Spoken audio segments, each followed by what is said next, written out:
Hapon na ang alis! Hapon na ang alis. Oh my God, grabe ang snow. Hapon na ang alis. Oh, this is so heavy. Oh, I'm sorry. Yeah, that's supposed to be in the back of the car. Well, do you know what kind of food she's eating? Which one is that one right there? Yeah, I think there's more left in the back in the kitchen. I think there's one more. It's unopened, so you Well, I'm can gonna go do that right this second. beef or chicken flavor. You know, like kind of salad. That's what she like. The chicken one?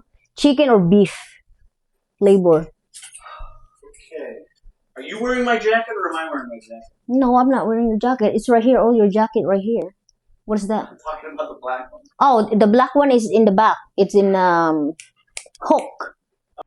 Oh, you little girl. Okay guys, nag-iimpake kami ngayon dahil may trip kaming pupuntahan, same day packing, same day trip yung ginagawa ko ngayon.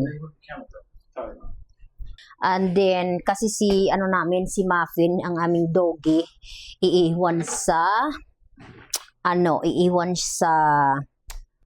dog, how do you call that again, Han?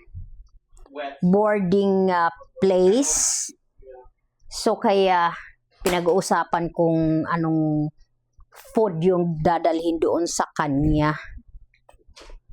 Anong food ang kailangang pakain sa kanya at dalhin doon sa sa boarding place. Kasi hindi siya pwede sumama sa amin, guys. So may siya yung dadalhan namin ng sariling pagkain. So, kaya yung ginadiscuss ko sa asawa ko kung anong klaseng food yung bibilhin niya para kay Muffin. Hindi naman masyado kailangan magdala ng marami dahil overnight lang. So, ito yung mga, namin, damit. Dahil nga malamig, so may mga sweater kaming dala. Ito, pang sweater, guys. Ayan.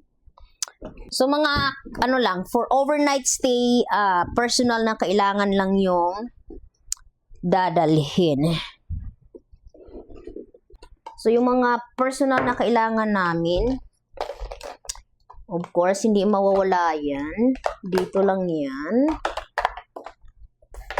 Personal care. Ayan. Toothbrush. Gamit sa buhok. Ayan.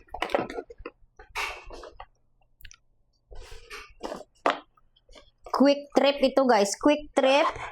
Kaya same day lang yung pag-i-impake ko dahil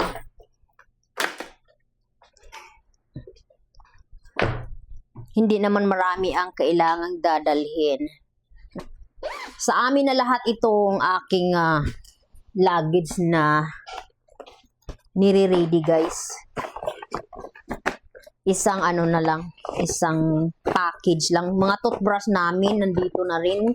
Kulang na lang pala toothpaste. Kailangan ko ng toothpaste. Sa hotel naman may may toothpaste naman doon silang pinoprovide. Kaya lang, ako talaga nagdadala kasi yung pinoprovide lang naman nila sa hotel, lang naman yan, napakaliit.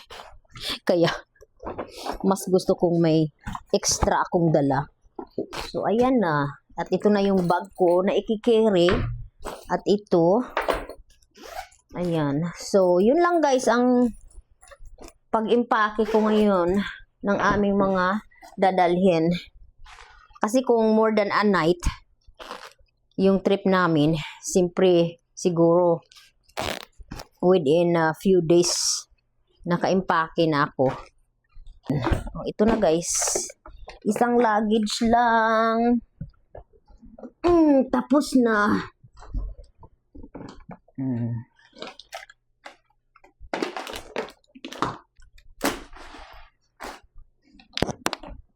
Ayan lang.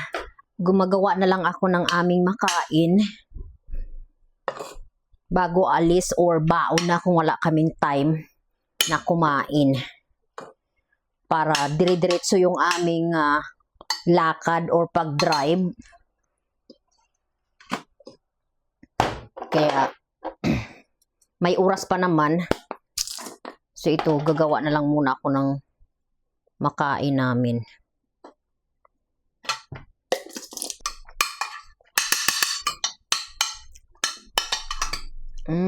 Yummy. Alright. And I bought 4 cans of something else, Oo. but it looks good, Which one? and it was not cheap.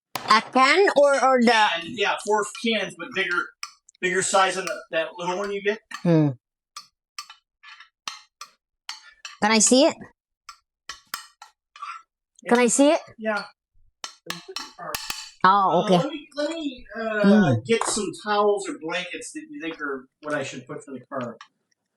Do you have those dog towels over there? It's downstairs. Is it? It's in that, Oh, you know what? Let me get the moving blanket. Huh? Right here. What is it?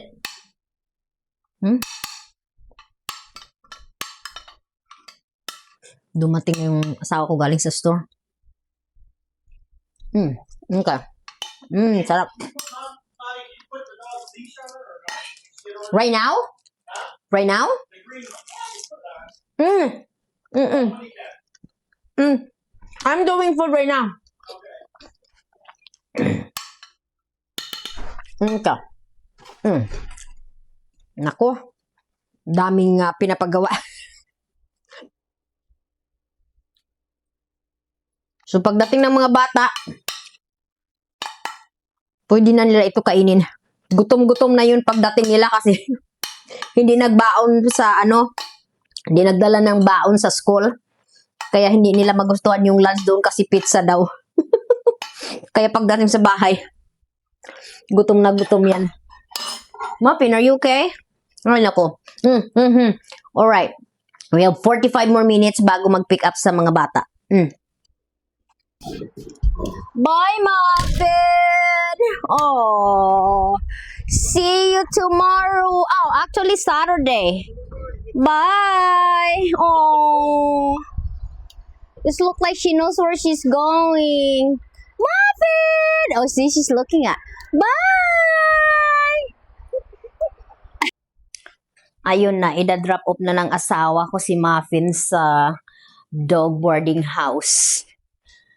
First time namin na iiwan si Muffin ng 2 nights. So baka ma-overwhelm yun siya. Para nakakalungkot rin na kahit dog iiwan mo pag close ka na. Nakakalungkot rin. But anyway, so Saturday na namin siya kukunin kasi ngayon Thursday.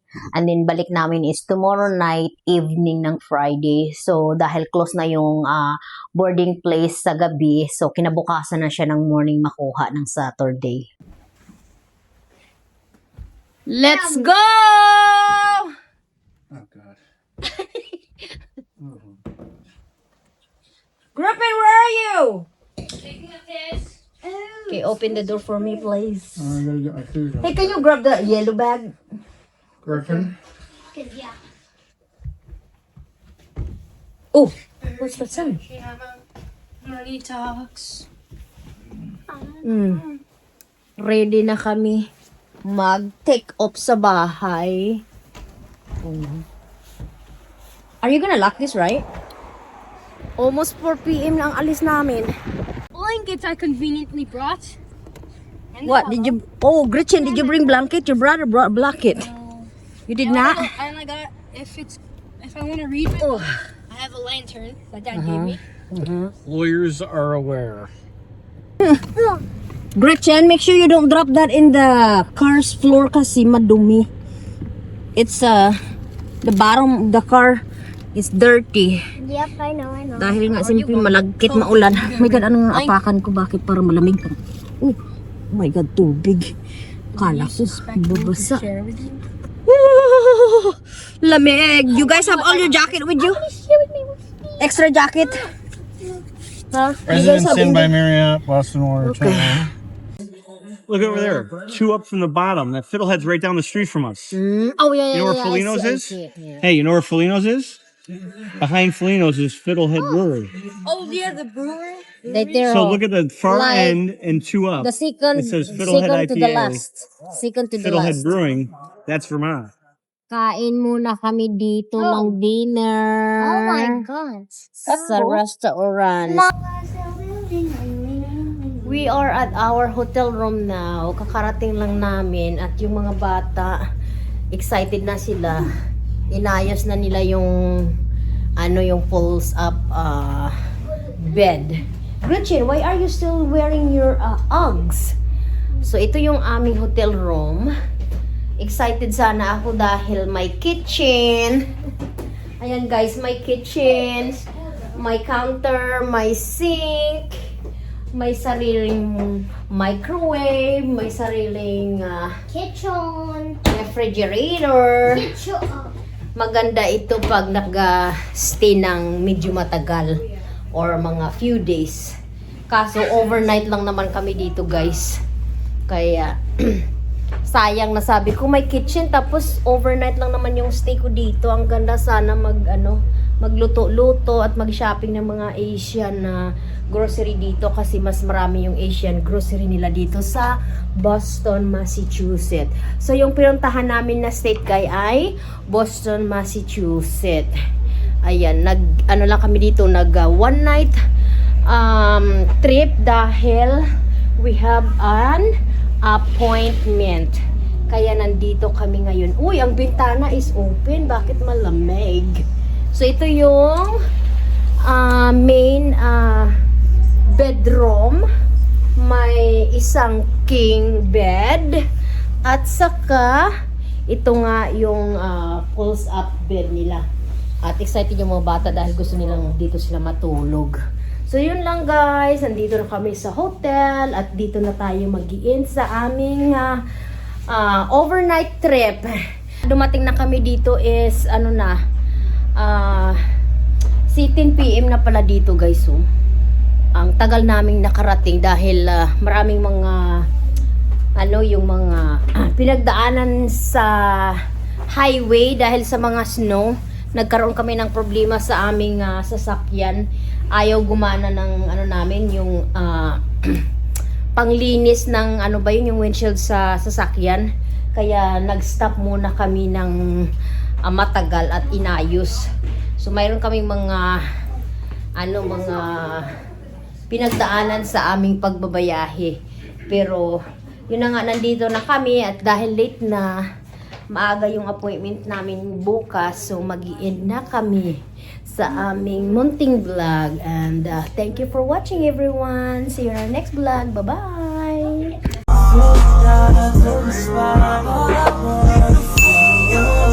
Double check. Nakagising na kami. Naka-ready na. Nakapaligo ng lahat. At ready to check out na kami sa hotel.